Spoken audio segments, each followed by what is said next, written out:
শবে বরাতের রাতে একত্রিত হয়ে রাতভর ইবাদত করা ও পরদিন রোজা রাখা কতটুকু শরীয়ত সম্মত? ভাইরা আমার, শবে বরাত উপলক্ষে রাতভর একত্রিত হয়ে মসজিদে ইবাদত বন্দেগী করা কোনো হাদিস দ্বারা প্রমাণিত নয়। এবং দিনের বেলা যে রোজা, এই রোজা শবে বরাত উপলক্ষে না, এটা হলো শাবান উপলক্ষে রোজা। এই রোজা হলো আইয়াম বীজ উপলক্ষে রোজা। নবী করিম সাল্লাল্লাহু আলাইহি ওয়াসাল্লাম শাবান মাসে এমনি বেশি বেশি নফল রোজা রাখতেন, সেই হিসাবে আপনিও রাখবেন।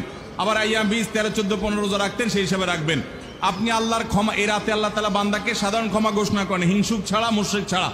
এই রাতের এই ফজিলত পাওয়ার জন্য আপনি চেষ্টা করলে সেটা ভালো, আল্লাহর কাছে ক্ষমা লাভের চেষ্টা করবেন, কিন্তু বেদাতি কোনো পন্থায় না।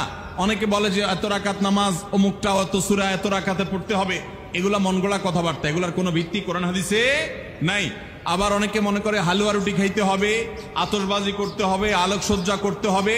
শবে বরাতকে কেন্দ্র করে যা হয় তার বেশিরভাগই বেদাত এবং ভুয়া, মন গড়া ভিত্তি, এগুলার কোনো অস্তিত্ব কোরআন হাদিসে পাওয়া যায়। আল্লাহ আমাদের সবাইকে সুন্নাহ মেনে চলার তৌফিক দান করুন। আমরা সুন্নাহ মেনে চলবো।